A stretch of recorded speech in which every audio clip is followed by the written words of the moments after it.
In 1748, a man by the name of Jose Antonio Gelabert, he introduced the first coffee plant to Cuba, with the island's climate as well as soil being suitable for coffee production. And actually, by the 1940s, Cuba became the top global coffee exporter. Not only this, Cuba has their very own special and unique coffee identity, with their coffee known to be stronger and sweeter than usual, owing to the production process and how it's brewed. But why am I mentioning this? Because the shoe that I'm reviewing today, it is a collaboration with SoleFly, a store and brand that is founded by a Cuban-American, Michael Jordan's brother-in-law, if you didn't know. It is also based in Miami, Florida, a city with a large Cuban population, and it's also a shoe inspired by the rich history of Cuban coffee. SoleFly Air Jordan 12 Cafecito.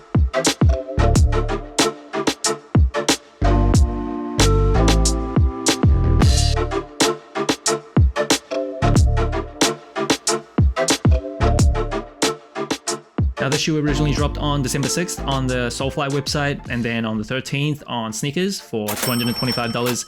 It is technically a special project, and there is actually like a short clip that is still on SoleFly's website that kind of goes into the story of the shoe. And the story, according to SoleFly's own words, it is inspired by the warmth and camaraderie of a perfect cafecito moment. And I just gotta say this up front, I love coffee. It is just one of my favorite things in this world.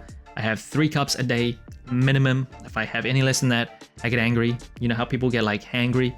I get like lack of coffee angry. I just go bonkers. I need to be wired on coffee pretty much at any hour of the day. Honestly, if coffee was like somehow illegal, if there was like a prohibition for coffee, I honestly might just end myself. I do not think confidently, like genuinely, I don't think I could live without coffee.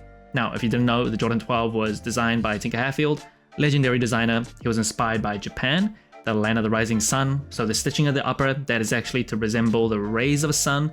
So really cool inspiration there. And the shape of the Jordan 12 was actually inspired by high heels, and the way it's kind of slender with a high cut. You can definitely see the inspiration once you know the story. Now, first impressions of the shoe.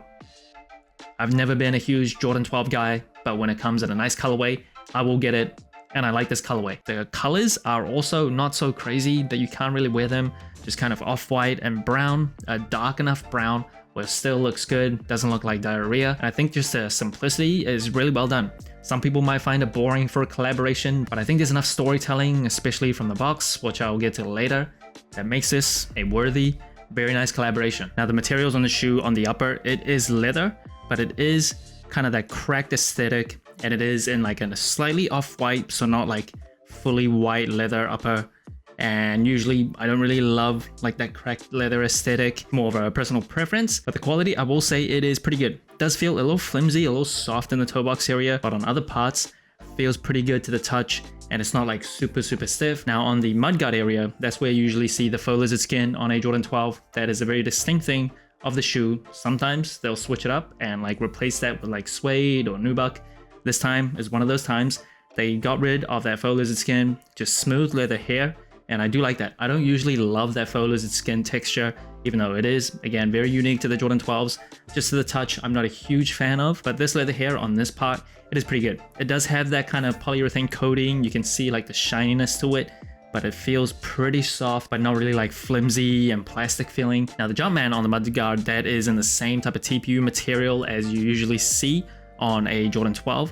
It does have like this reflective sheen to it. Now, moving up the tongue, it is leather as well, and usually for Jordan 12s you'll see 2 and 3 on the tongue, 2 spelled out and then 3 as a number. The shoe, it has mismatched branding, so on the right shoe it is Sole, on the left shoe it is Fly, and right at the top, a brown Jumpman. Now, the brown, that is obviously to play into the whole theme of coffee beans and coffee in general. Now, the shoe does come with 1 extra set of laces in the same type of brown as the mudguard.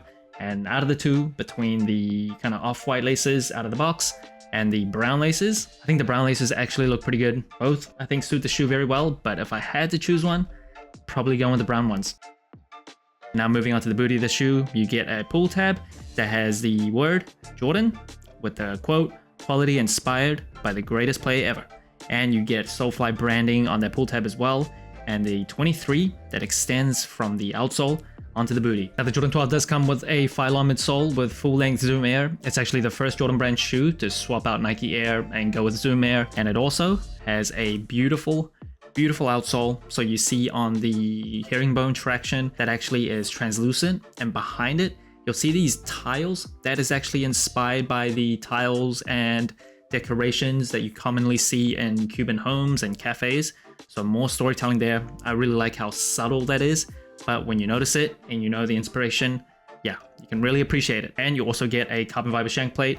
Now carbon fiber, if you didn't know, very light material, but also very strong, very durable. So this originally, of course, was a basketball sneaker. Carbon fiber in sneakers, that increases torsional rigidity as well as support, so the shoe doesn't like bend and twist as easily. That can lead to a lot of different injuries.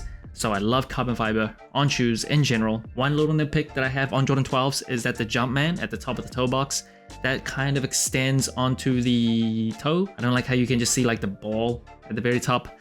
Just always kind of looked odd to me, but it is what it is. Now the insole of the shoe, it is brown also. So the storytelling and the color extends to the insole, has SoleFly branding on the heel. It is just a dream style insole, not the best quality, but there it is. Now onto the box of the shoe, really good storytelling here. So on the outside, you have this plastic green cover, and the way this is done, the aesthetic of this box, if you've ever bought like a bag of coffee beans and you see that kind of silver metallic looking type of paper, that I believe is what it's trying to mimic and resemble. And then on the lid itself, you can feel like this raised texture, and you'll see SoleFly branding on the center. On one side of the box, SoleFly branding. On the other side is Jordan, and you will see this bag, a Jumpman in the middle, and SoleFly branding as well. And you'll see at the bottom, lot number AJ12. And that, I believe, to mimic the bags that are used during coffee production. So very cool addition there. I like that. And inside the box, some brown paper and some white paper. Now moving on to sizing and comfort, I am a wide and flat footer. For Jordan 12s, I usually go true to size. I will say, because of my flat feet, this arch area, it does come pretty high up. That always is pretty stiff and just not the most comfortable when I first break a shoe in for a Jordan 12. But after a while, it does feel slightly better, but I kind of always feel it. It's always there, but I would not go up half a size. I think lengthwise, it'll just be too much room. Widthwise, apart from that arch area, toe and heel, I feel like it's perfect. And in terms of the overall comfort, I think it's a decently comfortable shoe. Apart from that arch area, once you break it in, might feel better, but if you don't have wide and flat feet, I don't feel like you're gonna have that problem. And overall, the tech specs, even though it's a shoe from the 90s, I still think it holds up. It does feel like a basketball shoe in terms of like the lower core profile, kind of lower to the ground feeling, but for walking around, I think it's decent. It's also not like the most heaviest, clunkiest, stiff, boxy shoe, so that's always a bonus. A lot of padding around the ankles, kind of snugly around your feet, inside the shoe as well. So yeah, overall, very decently comfortable shoe. Now that brings the total sole score of the SoleFly Jordan 12 Cafecito to 37 out of 50. A pretty good score compared to other collaborations. Now first, it is colorway. I don't think this is like the best colorway, the most exciting colorway, but I think this is very, very decent. It's very simple, it's clean, it stays true to the story and the collaboration, and yeah, it doesn't get too wild. It never strays too far where you're like, it's trying to do too much. I think this is a very nice colorway. Now in terms of the materials, I personally don't love that kind of cracked aesthetic on shoes, so that's a personal preference that I just don't love. But I think overall, the quality is pretty good. Toe box can feel a little thin, a little flimsy, but I think around the mudguard, they did switch out the faux leather skin to just smooth leather.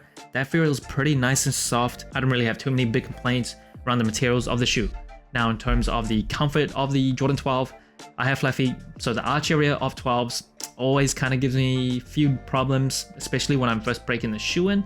So it's not exactly my favorite in terms of comfort, but I think overall as a package, like around your feet, under your feet, the cushioning is very decent and it feels nice and snug around your ankles and around your feet overall. But for my feet, I think like the Jordan 5s, the Jordan 14s are more comfortable, 13s as well, definitely. So yeah, probably comfortable for a lot of people. For me, it is not perfect. Now in terms of the versatility of the shoe, I think the 12s are a decently wearable silhouette, just in terms of the shape and in terms of the wearability of the colorway, very wearable. Basically a white and brown shoe, nothing too bold, nothing too loud, nothing crazy. Yeah, I think most people can pull this off. Now, in terms of the storytelling, it might not be like as intricate and well thought out and detailed as like an Arma-Manea collaboration, but like the branding on the tongue as well as the SoleFly branding on the pull tab, it is subtle, but it's there. And my favorite, it is the tiles that you see behind the herringbone on the outsole. That is definitely my favorite little detail about this shoe in terms of storytelling. The unboxing experience as well. It is really cool to see it mimic like a bag of coffee beans, a little bag that they include as part of the box. Overall storytelling, I think it's really well done. I've said for a while that SoleFly collaborations have kind of been underrated or gone under the radar. We hear a lot about like Arma-Manea collaborations with other artists and celebrities, but the recent SoleFly Jordan 10, Jordan 13, the Jordan 8s, I think they've all been pretty outstanding. Are these, the Jordan 12 Cafecito, as good as some of those? Maybe not, but I still think this is a very nice, very worthy shoe to keep in my rotation. So that's it. Thanks for watching. So inclined. Let me know what you think of the SoleFly Air Jordan 12 Cafecito. Like, subscribe, comment, all the good stuff. And remember, tomorrow may never come the way the shoes.